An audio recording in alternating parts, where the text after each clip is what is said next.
be showing you how to make a turban rosette. There are several types, but let's jump into the one for today. We need a circle, and this circle could be in felt, hard stay, or whatever, but I use scuba fabric because of the flexibility.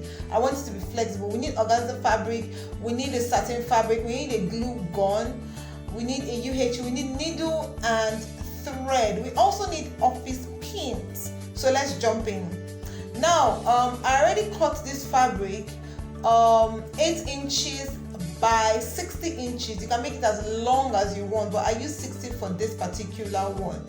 We're going to be pleating this fabric all the way down as you've seen. So I'll just pin it right now, and the next thing I'm going to do is to pick the next part and just lap it over and put it slightly just before the first one that was already done. Okay, so you can just watch me. I'm going to repeat the process right now. So if you notice, the pleats are just in front of each other. So I'll just fold it in again and pin. I'm going to be doing this until I get to the end of this fabric. If you feel like it's not even long enough or you want several, you could just do as many as possible so that by the time you are done, whatever is left, you can just make do with it. So I've come to the end of this particular fabric. I'll just pin it right there. Now for the edge of the fabric, you either burn it or use a hot scissors to cut it. So I use a hot scissors here, but you can just burn the edges so that it doesn't reel off. So this is what it looks like. I'm going to be getting the circle, and what we're going to be doing with this on the circle is that we're going to just pull it all the way around the circle. So that's pretty much it. Circle is supposed to serve as the base. But before we do that, the circle is small, so we're going to do some running stitches again.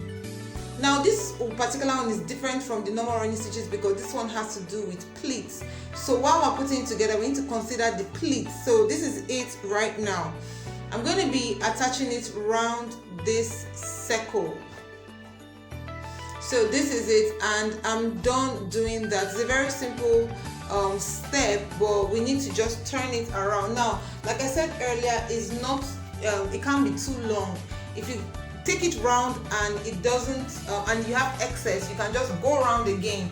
That way it is full and it has volume, and the more the merrier, so to be pretty. So I'm just trying to make sure it is tightly fixed, and so that it doesn't pull off and all that. So that's what I'm doing with my needle and thread right now. Make sure it stays very well, make sure it is secured properly so that you don't finish your work and it gives way. So I'm removing the pins right now. Now I'm done removing the pins. Now this is the point where we introduce our satin fabric. Now this satin is measuring 5 inches by 60 inches. So I already sewed it together, turned it and ironed it. So what I'm going to be doing right now after putting the gum is to twist. So I'll just twist it as tightly as possible, and then put it on top, put the tip on top of where I put the gum. The next thing I'm going to do is just roll it around, and that's pretty much it. Put some gum and make sure the gum is in a good quantity, not too much though so you don't make a mess, but make sure in a good quantity and just roll it round. So this is what we're going to be doing until this fabric finishes. It's just 60 inches, so it won't really go so far, and it will be perfect the way we want it. So what I'm doing right now is to twist as long as possible so that it will be easy for me to work. So I'll just apply some gum and put it on top of it. So the reason I did that is that I don't want the gum to dry before I twist it and come and put it down. But now I've twisted it, the work is faster and easier. So when you twist it, so that it doesn't untwist, you can just put a peg on the edge. So that's pretty much it. So we'll just put this on top of it and just start turning it around until we exhaust the fabric.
Okay, so I've gotten to the end, and that's pretty much it. I'm just going to smoothen out the edge and make sure it stays properly. So that's it. So after this, what I'm going to do is just use my hand to smoothen it out and to remove whatever patch that the gum left behind. So I'll even, try and brush it over with a thick cloth to make sure it is as clean and as smooth as possible. Next, what I'm going to do is to fix some stones on it. Now these stones are optional, but you can also use it to cover up rough patches and rough edges. But I'm just putting it because I don't want to leave it flat just like that. So the next thing I'm going to do is to try to cover up the center. If you look at the center very well, you see a little bit of stain and gum patches. So I'm going to be using this big pearl to cover it up. And that's pretty much it about this design. I'm going to be putting it on a pleated turban. Should I show you how to make the turban? Okay, I've shown it before, but let's just take a look again. So we're going to be cutting 8 to 10 pieces of 2 by 23 inches of scuba fabric, and we're going to be placing them together side by side as usual. Don't mind the shorter ones. The shorter ones are actually 23, while the other ones are just longer. I don't even know why I did that. So I'm going to be sewing it together like this, as you know. So I have done that right now, and I'm going to be doing a V front. So by that, I'm going to be cutting a 16 inches by 4.5 inches.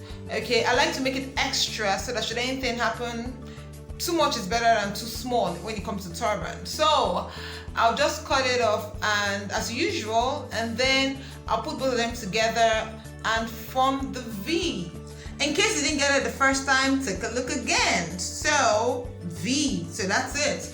So I'll just pin it in middle, and that's about it. Next thing I'm going to do is to mark the middle of the turban base and then put the pinned V shape on top of it. Put the middle of the V on the middle of the fabric. So usually I use pins to hold it, but sometimes pins are limiting because by the time I'm going through with my sewing machine, the pin may be interrupting, and so it's easier to use needle and thread. So I'm going to be using needle and thread to actually sew it together. In other words, I'll do what I would have done with my sewing machine with the needle and thread. I'm using a white thread so that you can see clearly what I am doing. So we'll just do it till the end, but what's left is not so much, so I just cut it up right there. The next thing I'm going to do is to just flip it over and do the second side. So I'll just continue from that point and make sure it stays together, sewing both the base and the band together. So what I'm doing right here is to arrange it the way I want it to be, to make sure there are no mistakes and to make sure it stays properly. So I'm going to be doing that to the end, or maybe almost.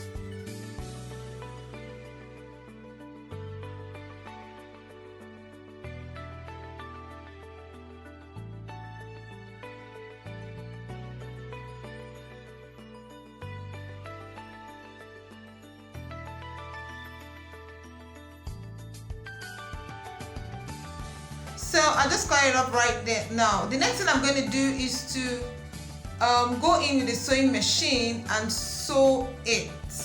So I haven't sewn it, I just cut out the white thread. We don't want white thread to be showing, right? So we are done with that. I'll just cut off the extra hands, and the next thing I'll be doing here is to sew it along these lines. Let me use a chalk so that you can see it. So this is where I'm going to be taking my sewing machine through, just so you see the lines. There's the reason I am marking it.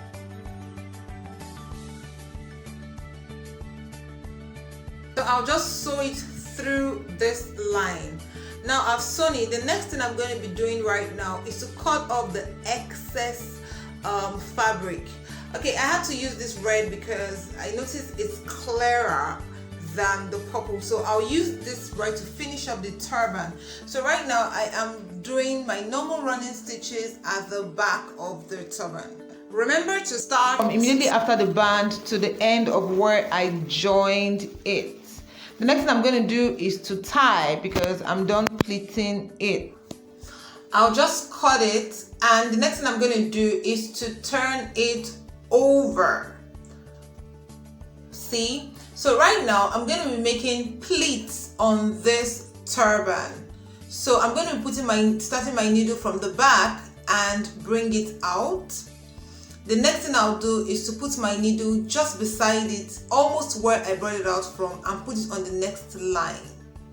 So the joined lines are the points where we're going to put in our needles through. So I'll put the needle back into where I had put it before, and I'll bring it out on the next line.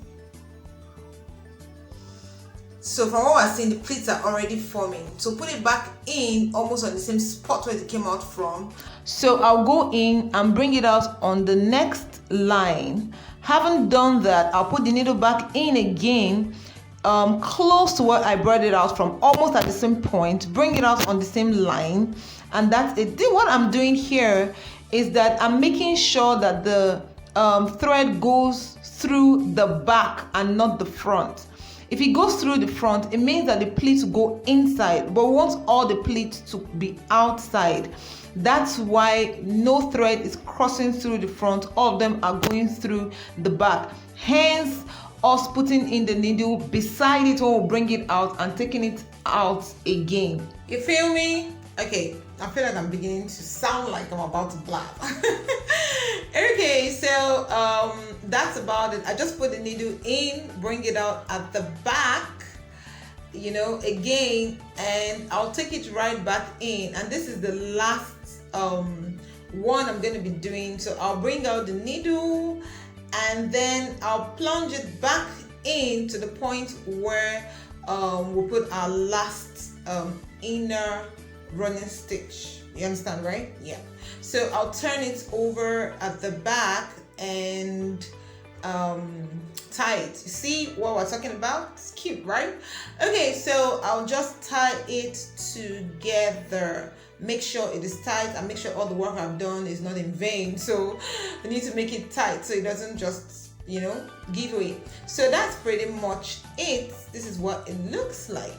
So I'm going to be attaching the rosette to it right now. Just going to use needle and thread to put it together at whatever point you feel like. This one is up to you.